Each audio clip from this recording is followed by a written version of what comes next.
தக்காளி விலை கம்மியாக இருக்கும்போது இந்த மாதிரி தக்காளி தொக்கு நல்லா டேஸ்டியாக ருசியாக இந்த மாதிரி நீங்கள் செய்து ஸ்டோர் பண்ணி வச்சுக்கிட்டிங்கன்னா உங்களுக்கு ரொம்ப யூஸ்ஃபுல்லாக இருக்கும். இதை வாங்க எப்படி செய்யுதுன்னு பார்க்கலாம்.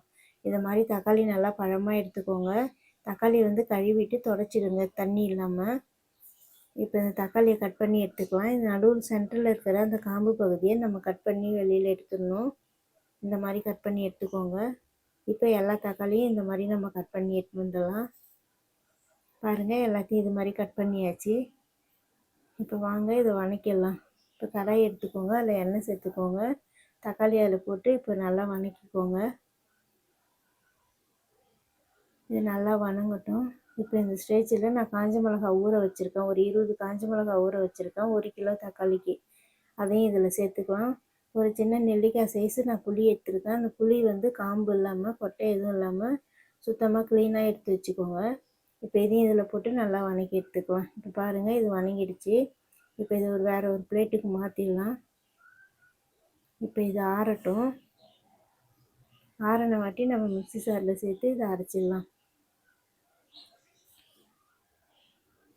இப்போ ஜாரில் சேர்த்துக்கிட்டு இதை அரைச்சி எடுத்துன்னு வந்துடுறேன். அரைக்கும்போது ரொம்ப குறன்னு அரைச்சிடாதீங்க, நல்லாவே பேஸ்ட்டாக அரைச்சிக்கோங்க. இந்த மாதிரி அரைச்சி எடுத்துக்கோங்க. இப்போ ஒரு கடாயை வச்சுக்கோங்க, கொஞ்சம் தாராளமாக எண்ணெய் சேர்த்துக்கோங்க.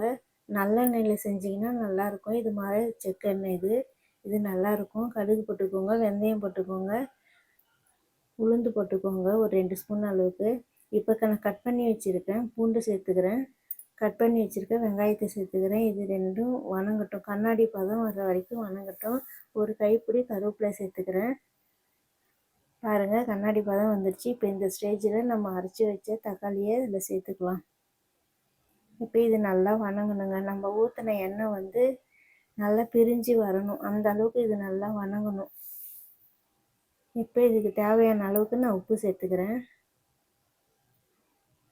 அதுதாங்க. இப்போ தட்டு போட்டு இது மூடி வச்சிடலாம். இது வதங்கட்டும். ஹையில் வைக்காமல் கொஞ்சம் லோ ஃப்ளேமில் வச்சு நீங்கள் இதை வதக்குங்க. இதுக்கு அல்டிமேட்டாக இருக்கிறது சுவையை நல்லா எடுத்து கொடுக்கறதுக்கு இது வந்து 1 ஸ்பூன் அளவுக்கு நீங்கள் வெல்லம் சேர்த்திங்கன்னா அவ்வளோ டேஸ்ட்டாக இருக்குங்க.